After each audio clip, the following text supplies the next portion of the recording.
Welcome to Campfire Tales, recap episode number 1, where, we just talk about what happened and who died and why.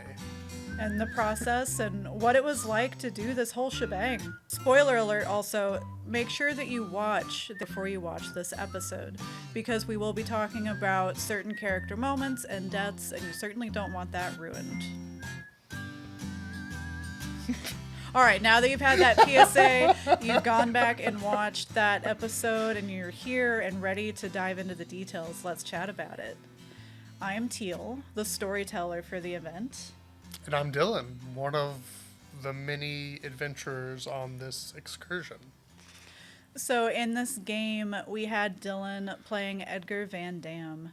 Will you tell us a little bit about your inspiration behind Edgar? Oh man, so as you'll hear from Drizzie about his character kind of found himself as he went to college. Edgar's kind of the inverse of that. Edgar kind of peaked in middle school. Like, he found all these cool things, action movies, karate. He was probably that kid playing Magic at the lunch table and had, a Pokemon magazine in his back pocket too. And as he grew up, a lot of his friends just became disinterested in those things, but he still had a deep love and appreciation. And so I kind of envisioned Edgar as this guy that, as he goes through college, he becomes more insular, like more inward thinking. And I could even see him like growing up to be that person, that keyboard warrior who's, like just doesn't have the social skills necessary to like really like go out on the world, but has really strong feelings, wants to be heard so desperately, but eventually just goes down that conspiracy rabbit hole. Like, I can see that future for him so clearly. But when we meet him in college, he's still kind of like in that in-between where like he still has friends, he still has the interests of his childhood, but he's just trying to navigate how to have meaningful relationships with his childhood friends as an adult. So when you described your character to me, I immediately thought of Stingray from Cobra Kai. Oh, very accurate. I won't say that he was like a direct inspiration, but it's in that same vein. Because all Edgar wants to be is badass, and that's all Stingray wanted to be. So is this character also you? Oh, I think, yes, of course, in some small way. And I think, I don't have like any like reference for this, but in my mind, good improvisation, good character, like even when we make characters for D&D, I always start from a point of myself, and then I like ratchet it to 10, 12, 11, whatever. I go to the furthest possible extreme I can. And usually it makes a ridiculous character, but it's all based off of one element of me and just gone totally ham. Well, Edgar certainly was extreme, but he was a lot of fun to watch on stage. How did it feel to play Edgar? Liberating. Because again, like an improvisation like based game like this, the point isn't to necessarily survive or even be the hero of the story. It's on a meta level, it's to have fun. But, gaming with friends and just like having a good time. But like from like the story perspective, action is what drives the story. And so with Edgar, I knew I had this kind of like perfect vehicle to like move the story, as Edgar wanted nothing more than to be the badass that he envisioned in his dreams. Chuck Norris, Jean-Claude Van Damme, all the action heroes, even Steven Seagal. He probably would have really liked Steven Seagal, actually. But in this version, he could actually be that hero. He could actually drive the action. One of my favorite moments from that game was when you decided to parkour across the river, and everyone was like looking at you very dubious, like, he Yeah. can't do this. Yeah. And even after, like, you did the action and you pulled from the tower, I heard Korean say, "Oh my God, he did it!" Like, there was just this disbelief, and I don't know about you, but I felt like that was a really powerful character moment. Like, I did this. I am the hero of this story. Yeah. So this all goes back to like that the D&D experiences and really throwing caution to the wind of like I want to do epic things. I don't want my character to just survive. I don't want to just power game and make sure that they level up and they have the best possible equipment.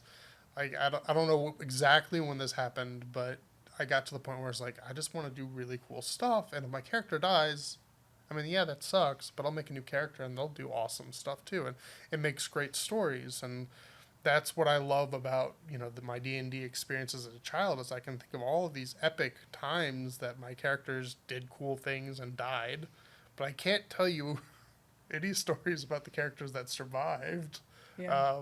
I mean, those were just games that were left unfinished. I mean, I still remember my first and only character death, mostly because I'm a forever GM. But the character of mine that died was when Dylan was a DM. Yeah, drink that water. And we had like 3 newbies at the table who had never played D&D, and then there was me, the veteran, and one of the people was doing something really stupid that was about to get their character killed, and I kind of just put myself in the way to sacrifice myself because as a veteran, like, it's okay if my character dies because, like you said, I can make a new one. If this is my first experience gaming, well, I don't want my character to die every time. I just spent 3 hours making that stupid character sheet. People get really invested in their characters. Yeah, some people write like 10-page backstories, which is really cool if you do. For me, I like to kind of develop it as I go because you create a lot of interesting chemistry with the people around you. Yeah. What did you... No. Go ahead.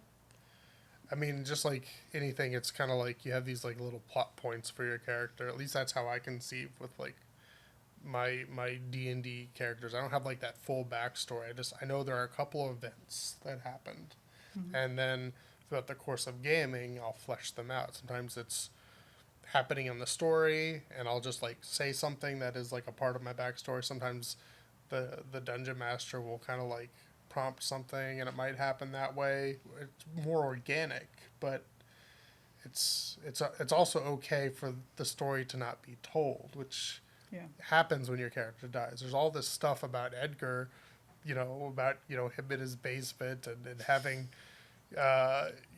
problems with his friend groups and feeling betrayed, and like we didn't really touch on some of that stuff because Edgar wasn't around long enough too.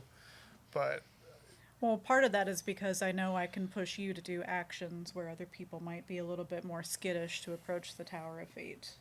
yes, so I knew that if I were to take extreme actions, it would give license to the other people who are maybe not as familiar with this format of storytelling and gaming, that they would go, I can go extreme too.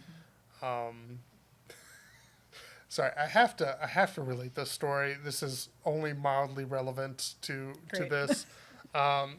It's core to who Edgar is as a character, though. So, basement, watching tons of action movies. When I was in college, I still had some friends from high school that I knew, and I remember it was like the summer between semesters. I was home. We were all home, and I would go over to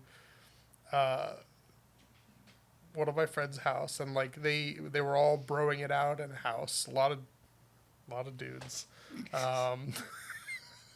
and in the basement of that house, when they moved in, they had discovered that the previous occupant had emptied the entire house out.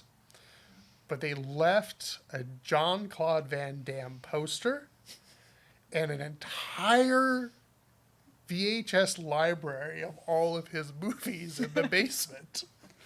And so I would go over there, And they had two TVs set up in this basement where they were like, gaming on one. We were all gaming, playing Halo or whatever we were playing, Call of Duty.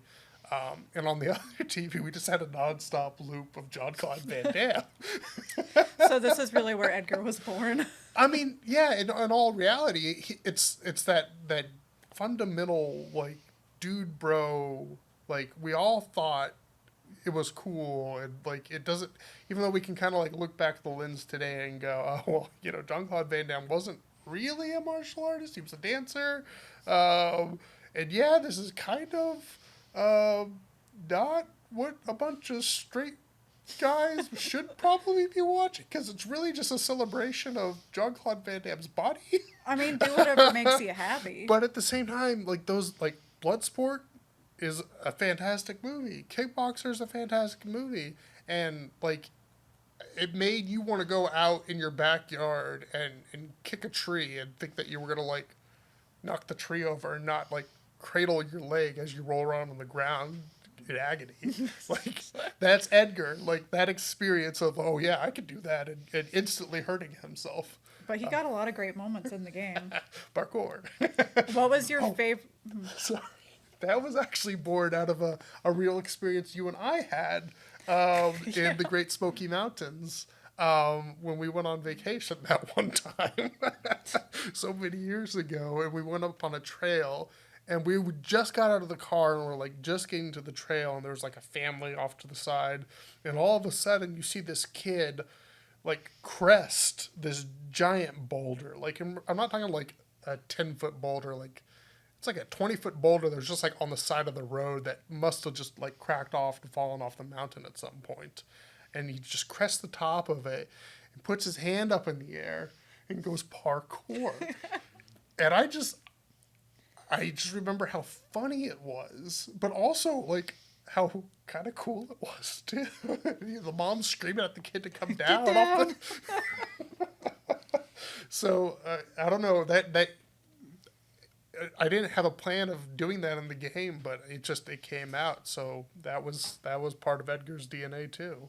Nice. So what was your favorite moment from the game?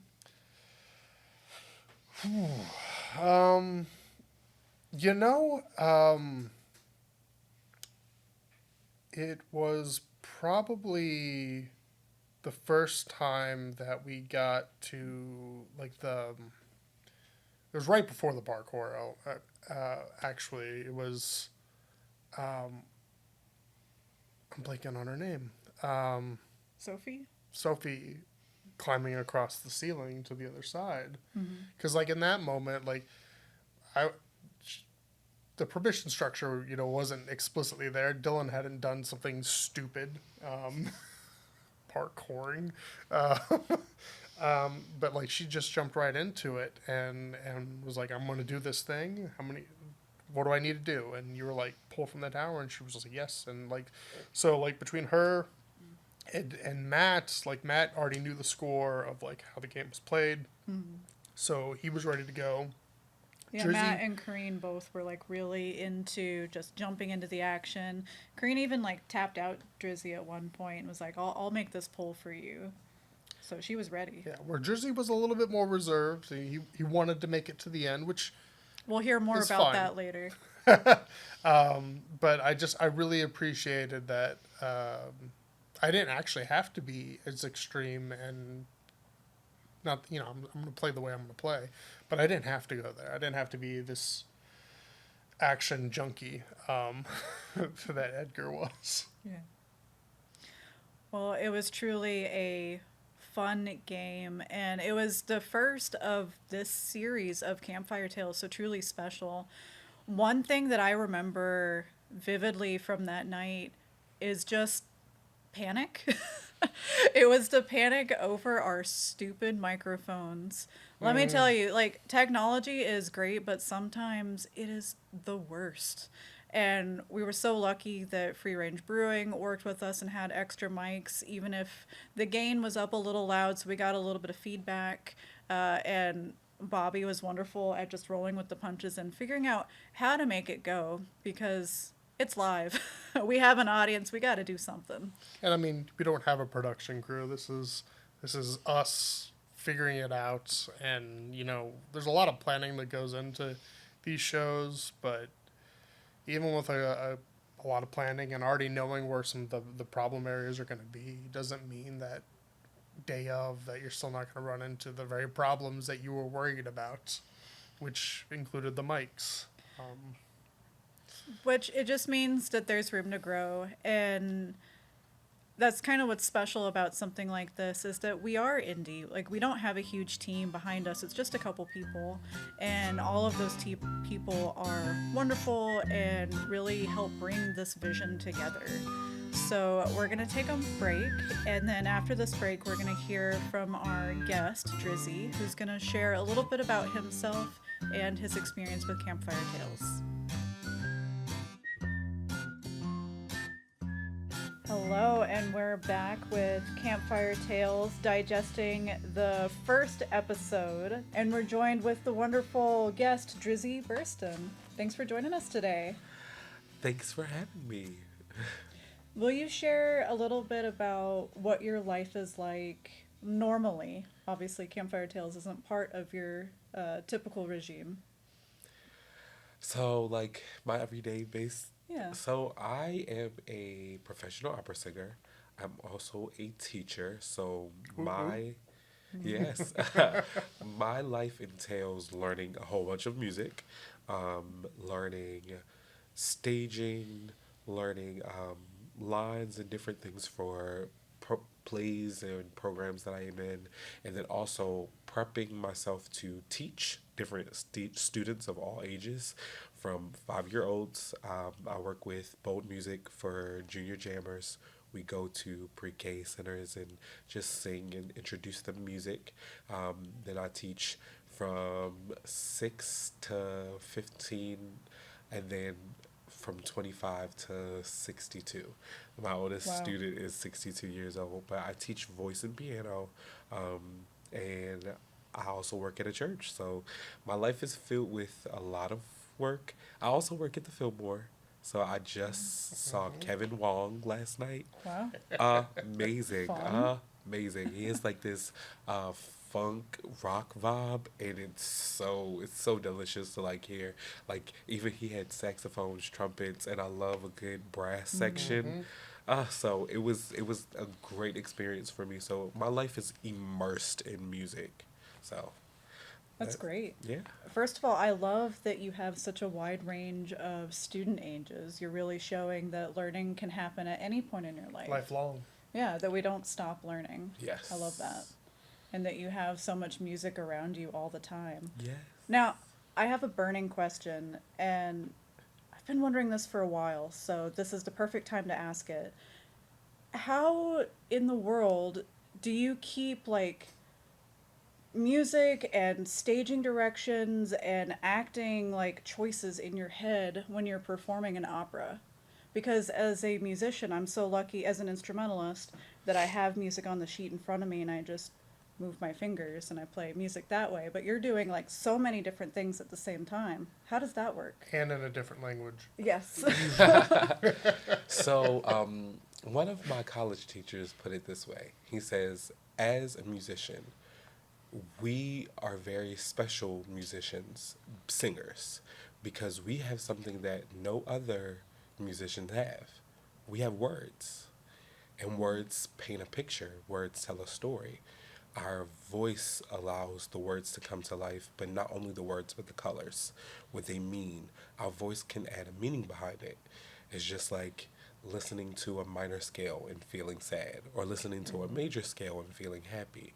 When you have those words like soft or somber or sleep, they have a shine to it that we can add, whether it is physical or vocal. So a lot of the time, the music that is in my head or the staging is connected to the words that allow me to remember, oh, I'm supposed to walk over here because he's talking about a baby, or I'm supposed to jump up because they're excited about what the other person just said. So it all entails of what's going on, what's going around, and then also playing the music so much that you remember it down to the very down to the very consonant that is at the end of the word in that language. Diction. Yes. So it's so much to pour into it and having fun, remembering that, okay, yes, this is the staging that I'm supposed to do, but why am I doing it? And just pouring yourself into whatever character you are. Oh, I love that so much, especially talking about having fun. I feel like that's something that we can sometimes lose a little sight of. I actually have a question along the same line of questioning.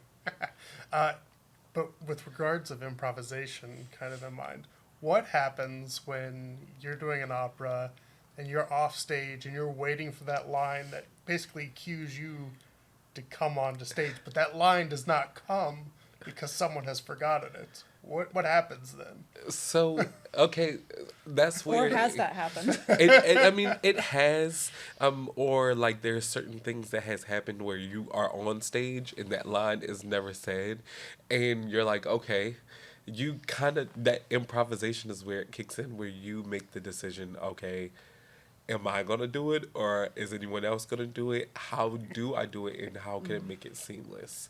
It's one of those things where you think on the spot, you think how you can solve a problem, and then you try to make it happen. And not only do you do all that, but you try to make it seem like it was supposed to happen that way. And then also like try to make sure that nobody is being like blatantly blamed for that mistake. So it's Yeah. like, well, why is the grass green? And then you hear then you hear the line that you need to go on stage or different things like that. But it's always situational. So you're hoping Yeah. that the other people on stage kind of like help the person along to get where they need to go, which then brings you on the stage. And if that never happens, well, you figure it out. Yeah, you just gotta roll in. You can throw something and you go, what was that? And Well, you're and it's a like, live show after all, right? yeah. If we wanted pre-recorded things, it Yeah. would be the same thing every time. Yes. But with operas, it's different because it's music Yeah. and the orchestra is never going to stop. And maestro is never going to stop because you missed a line. Yep, you miss an entrance, it's behind you. Yep. And the person who's supposed to come in is in front of you. So, what's your favorite opera experience or opera role that you've done? So, as a 25-year-old, I haven't really done a lot of opera roles, like full role. I've never done a full opera with me being a lead role. I'm always been like in the cast or in the chorus. Um, but my favorite opera experience is when I was a junior in college. I sang Votratos from Carmen, and it was my first time singing in front of a full orchestra. Oh, So that song in front of a full orchestra for the first time, it kind of like gave me the inspiration that I needed it to keep going. My experience in college could have been a lot better than what it was, but my voice is the thing that kept me going and understanding the gift that I had on me. So being a part of that experience, being like the soloist and having that big orchestra behind you as well as the chorus behind you and singing that monstrosity of a song and remembering all those French words. So it was one of those things where you have the chops. This is what you're meant to do. This is your cut out for it. And I just remind myself that, yes, I am 25, so it is okay to not have done a role yet. It is okay to have smaller parts so that when you are 30 and you are 40, you're not exhausted, vocally fatigued, or even like, oh, been there, done that, and now you're developing bad habits as an adult. So that experience really, really set me up for what I wanted to do as a career goal. That's incredible. I love those moments like in your artist journey where like it's like you experience something and it hits you full force that it's like, oh, this is right, this is amazing. Whether it's, that first time being in front of an orchestra, it's just like, oh, this is the full picture. This is how this is supposed to be experienced. Or sometimes it's just having an aha moment in a lesson, like all those little experiences that hit you, and it's just like, Yes. and make you the artist that you are. Yes. I'm not worried about rent this week, but I feel great. Dang, getting real. And the fact that you said the little experiences, I think, is what I kept sleeping on. Because when you ask so many questions when we ask like big stars, like, oh, how did you get here? How did you get there? What was that one founding moment? And it's just not one, it's the little experiences that we consistently go through over and over. And we don't even like really realize how much they're adding to like technique and who we are, what makes a difference between a person who goes in and sight read and a person who goes in and sight read well. Like, like those moments, it's like, okay, I did this poorly, but now if I keep working on it, if I keep being good, I can go in and sight read a whole piece and actually sound like it was practiced on before and different things like that. But it's the small things, it's the little experiences that add up to the big ones. It's like when you're painting and the first layer, or at least when I'm painting, and the first layer, second layer, fifth layer all looks like crap. But you keep putting layer upon layer upon layer, and suddenly it turns into something gorgeous. That's how I kind of view technique, is that you build it that little bit at a time, and as long as you keep pushing, like, it's going to become something wonderful. Yes, the foundation of it all. I can confirm this has happened many times where she would be painting something, show it to me, and go, Why does this look terrible? and I'd be like, well, just keep on working on it. It'll develop. It's going to look great by the time you're done, and it always does. It's just sometimes you need a little affirming push in the right direction. And Don't we all? So I want to delve into your experience with Campfire Tales. Have you ever played a tabletop game before? No, this was actually my first time. I've always heard about them, like Dungeons and Dragons. Heard good things? Yes. Okay. Like D&D is one of the biggest tabletops, and I really didn't know that it was called a tabletop until I played Campfire Tales, and I was like, oh, that makes so much sense. Yeah, 'cause you usually play it on top of a table. Yes. Yep. But yeah, this was my first experience doing tabletop games. And do you want me to talk about the experience? Yeah. So going into it, developing a backstory, like a part of me wished, like, you know how you go to a game night and then you play a whole bunch of games and then like you win, you lose, you do certain things, and then the next week you're like, dang, I wish I could do that again.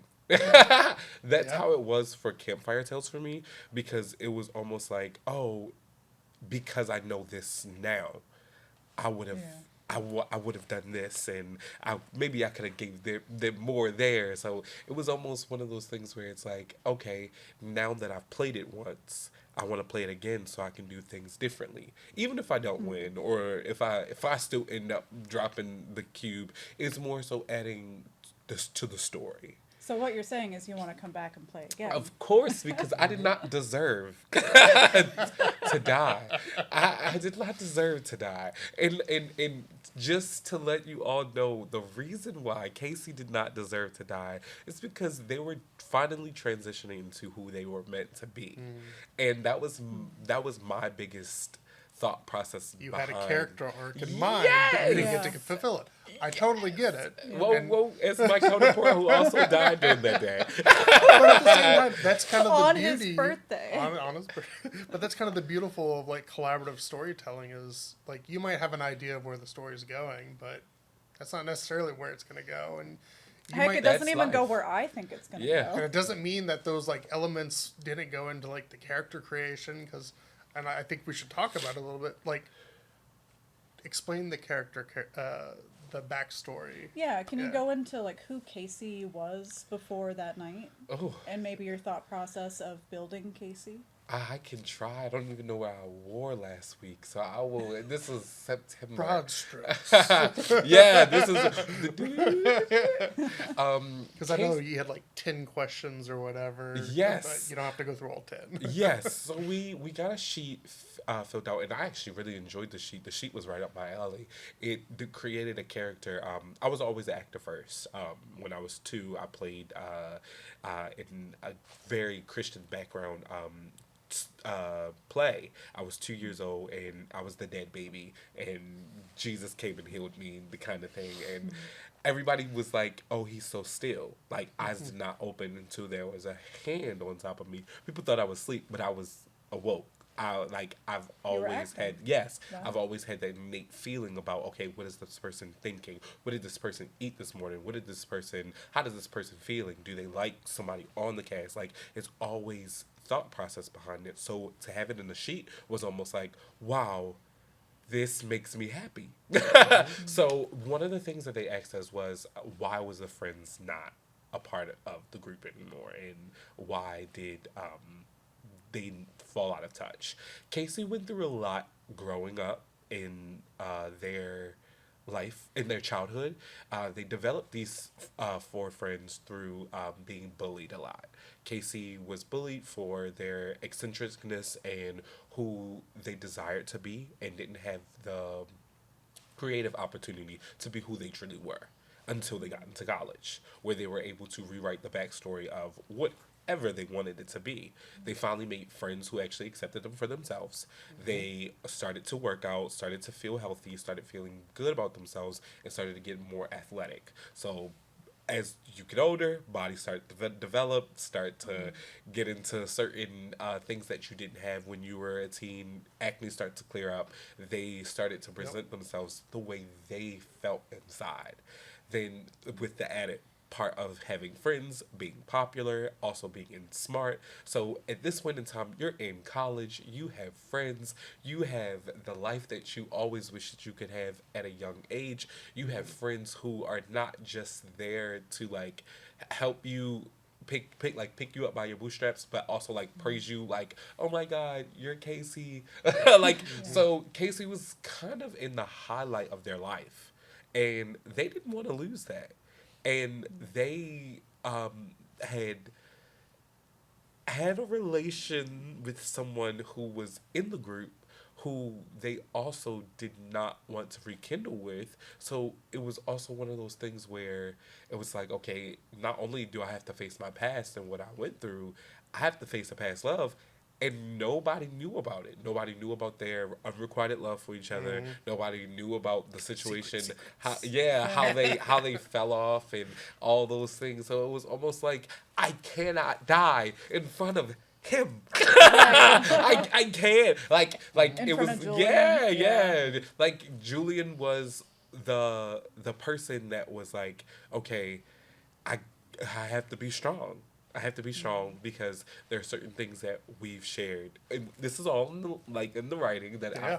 I put down. But It was never like, made it into the show. yeah. So it's like it was one of those things where it's like, ooh, I wish I would have put that in there. Even though Till helped a lot, like adding in it, but it was still one of those things where the cast is not supposed to know, so Yeah. I can't be like, yeah, because Let me like, spill all my yeah, secrets. right before I get torn to pieces. Even though I could have, it was opportunity there to do it, but I just chose not to. So it's like moments like that. I wish I could go back and put a little in there so I can get maybe some more people not trying to kill me. But so Julian, Casey had a lot to live for, and I don't even think Casey like wanted to go in that hole. Like, It doesn't sound like they did. yeah. They wanted a very chill weekend. Yes, And yes, that's what was promised. yes, and I don't.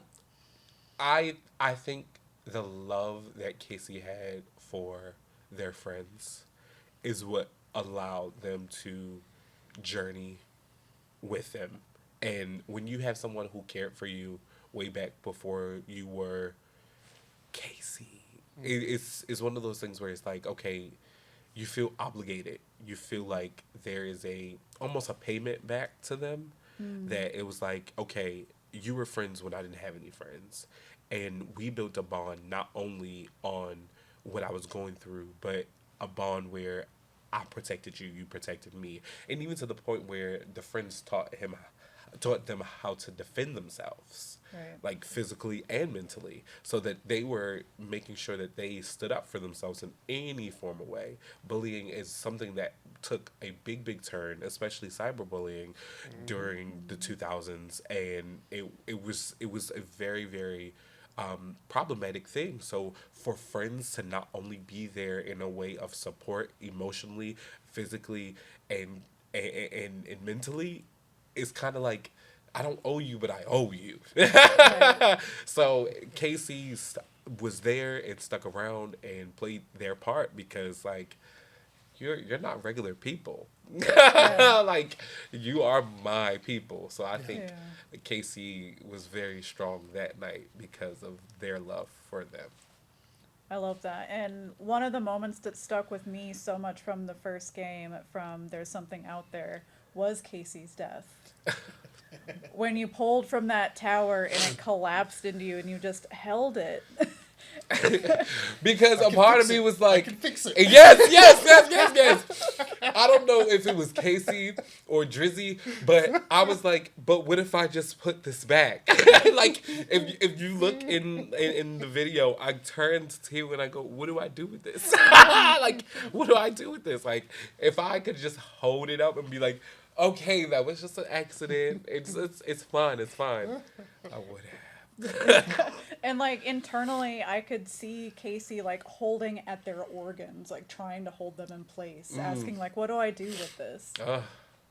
That would have been a lot. That would have been a lot. It was a lot, but it made for a great moment. Yes. So I have to ask you, and you, since you were a player as well, who do you think pulled the most total that night from the tower? It's not fair. I died so soon. Well, that's not my fault. I don't know. I would say that it was. I pulled a lot. You did. I didn't pull a lot. I didn't. I was like, because I'm not good at Jenga. So I did not expect to live. I was just like, okay, well, if I play the verbal part right, maybe I never have to pull. Like that's not how it works. It's not how it worked. But I was like, if, and then the puzzle was already like disfigured. Like, it was valuable pieces that we could have gotten to make us live longer, but it was already taken out. So it was that much stacked against me. So me not being able to pull a lot, I was like, yeah. I was like, yeah, playing this game right. So, but I do think it was Dylan. I mean, I would put money on myself too, but at the same time, I died very soon. So Well, let's go I was from bold. least pulls to most pulls. The person with the least pulls was actually you. You pulled 4 times from the tower. Okay. The 4th time was your demise. Yeah, sounds about right. The second one was actually Dylan. You only pulled 5 times from the tower. I've died. And the 5th was when you died. Yep. And that was the reset of the first tower, because we have to rebuild the tower every time that somebody dies. Otherwise, they're just picking up pieces from the floor. And where's the fun in that? It's already down. The second most person to pull tiles was Matt Darcy, playing Julian. He pulled... You pulled more than me? He pulled 6 times. And the number one Fake person news. who... I counted.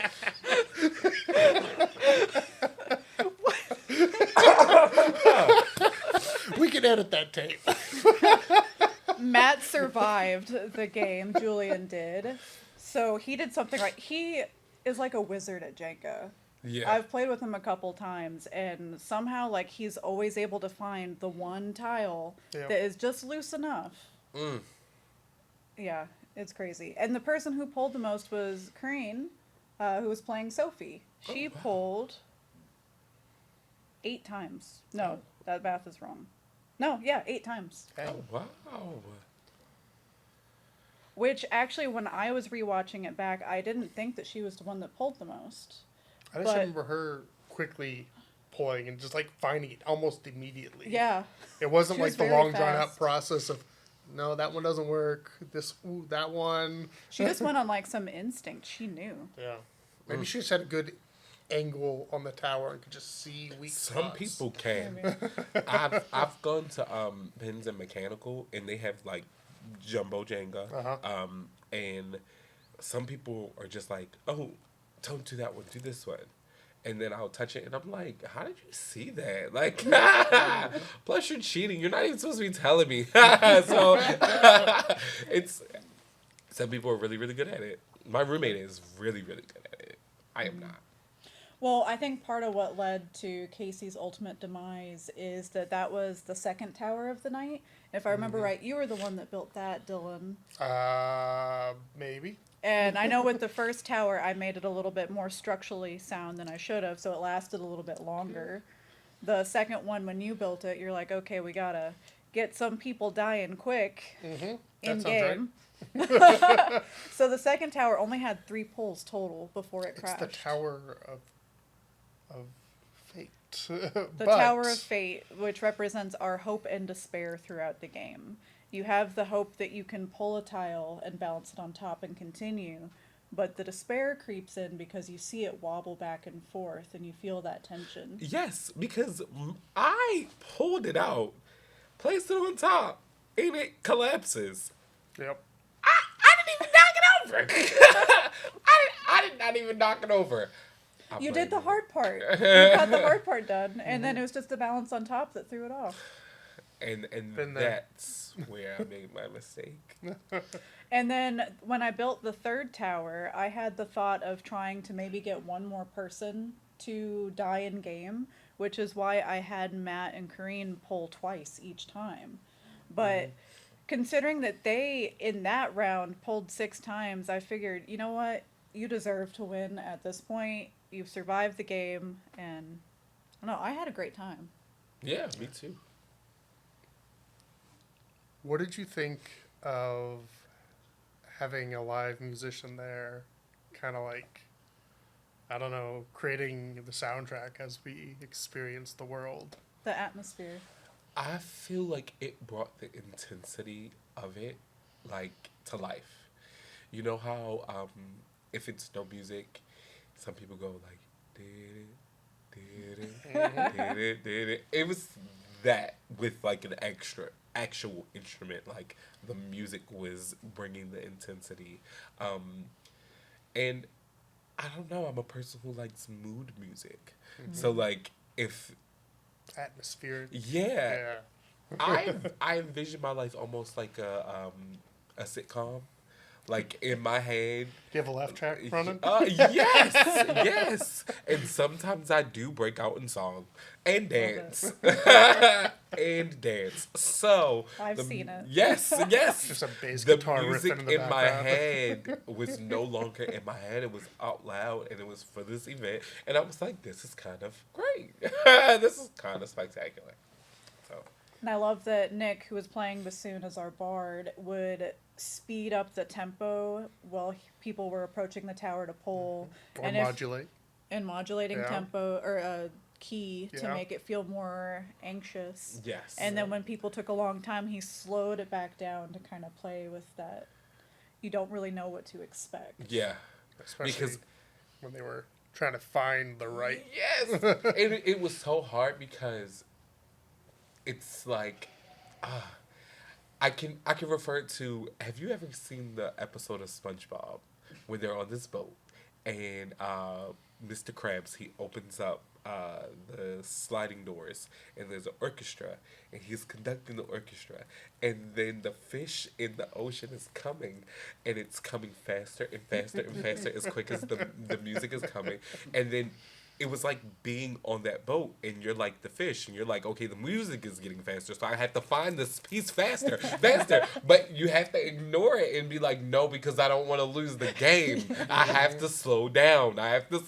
So the music getting intense made you almost want to like psych yourself out to lose. So it was another added element to adding pressure, like you gotta come on. So it was that kind of excitement that made you want to pick it quicker and Yeah. tell them get the part over and go back to your seat because you don't want to die. What did you think about the audience interacting with the story? Because normally in like the classical field, we don't really receive inspiration from our audience Clap as politely. much. Yeah. Whereas told. they were actively like shouting things, either cheering on players or Heckling. egging them on, heckling, or singling them out to for certain pulls of the tower. Yeah. I felt as though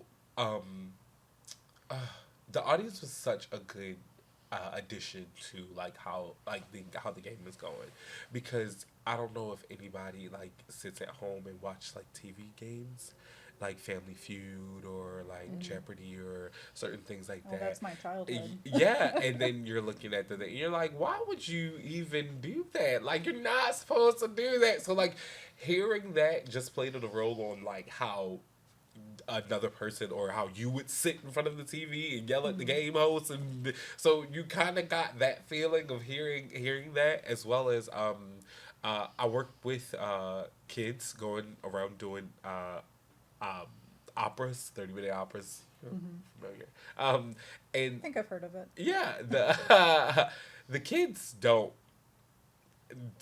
clap when told and don't yell out. They don't know. And yeah, they just do whatever's on their mind. So if you do something and they're like, no, that doesn't make sense, they're gonna say it. Yep. So having that addition was almost like a home, because I've been doing that for a year. So it's like that element is something that I'm used to, something that has been ingrained. Like if people yell at you and say, look, turn around, it's almost like, don't do it unless you get to save your life. So it was one of those things where you get to hear people root for you, hear people cheer you on, and that's how I knew I was supposed to live. Yeah. Well, even when Casey died, and you were like, I was supposed to live, I heard somebody from the audience yell, I was rooting for you. Yes.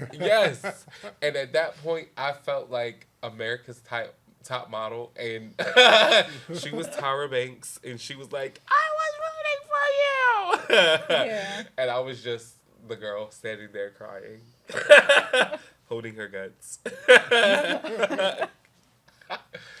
So all of our Campfire Tales are based off of horror movies or suspense movies. Do you know which movie this one There's was a based mystery off in of? there. What was the name of it again? Ours. There's something out there. There's something out there. No, I'm not a big horror person. No, that's okay. This was, well, you know. Well, yeah. This was based off the movie called The Descent. Loosely based off of. Yeah. Basic concept of a bunch of friends getting together. They hadn't been together for a long time.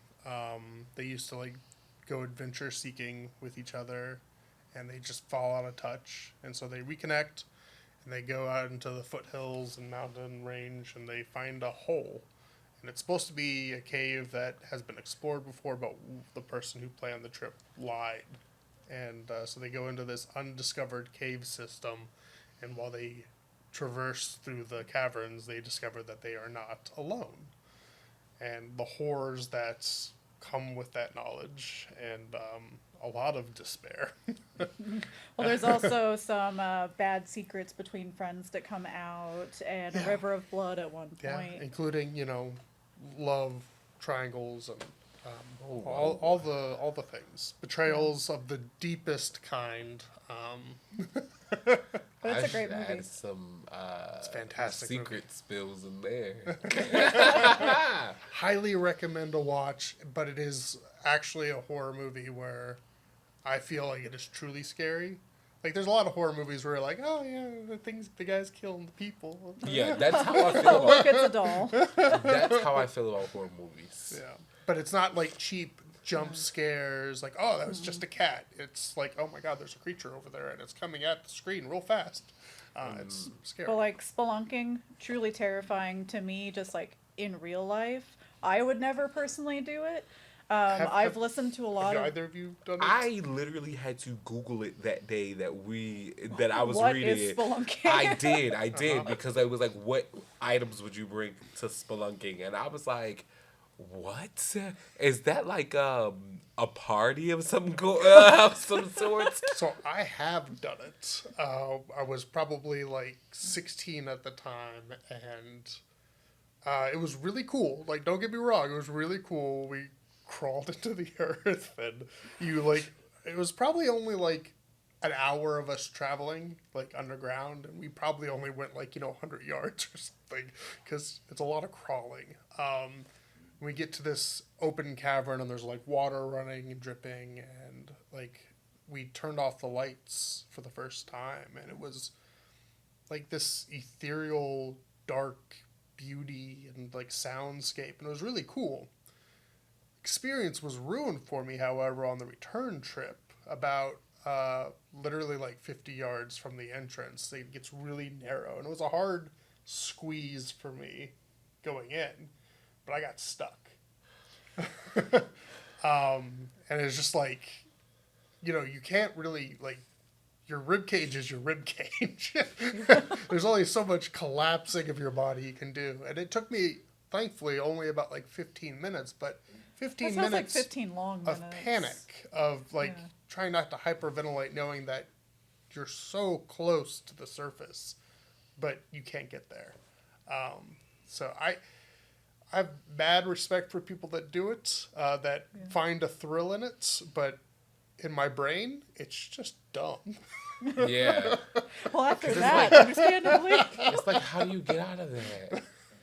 God, that would have been a Well, lot. it's like, for yeah, me. because Yeah. you start chipping away at something, you don't know, What you're hitting or how Right. or how will it sturdy affect it the is. structure? Like, will Yeah. it cause a bigger break? Like, so yeah, It sounds like a death sentence. but there are For lots some of people people, that it do is. So if you do it, please do it safely. Research. Go with people that have already done it. Yes. Anyway, please. that's my PSA for the day. Yeah, it was such a joy to have you on Campfire Tales. Thank you again so much. It was an extremely exciting thing to experience. So thank you for having me. Before you go, do you want to share where people can follow you and if you have anything coming up that you'd like to share? So you can follow me on Instagram or Facebook.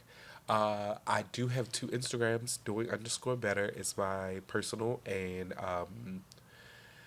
Drizzie's backup page is my professional. You can reach out to me about anything that you would like to hire me for. I do weddings, funerals, and other gigs. If you're interested in hearing my voice, I have videos. It's a beautiful voice, trust me. Thank you. I have videos on my backup page for you to listen to. If you need anyone to sing any parts or anything like that, listen to it. DM me, and you can reach me through Facebook on my professional Instagram. It's linked to my Facebook. But yeah, I'm doing December 15th. I am a soloist in the Messiah. You reach out to me for that information. I'll give you that. But as of right now, no, that's all the fun that I'm doing. Well, there's going to be more wonderful stuff coming down through the horizon. I just feel it. Me too. So thank you Alright. again so much. Thank you for having me. And that's it for Behind the Scenes with Campfire Tales from our first ever live showing. Special thanks to the Infusion Arts Grant for making this possible, for investing in local artists in Charlotte. Big thanks. Thank you so much to Free Range Brewing, our amazing venue partner, who has the most delicious beverages everywhere. And in particular, I recommend trying the therapy session.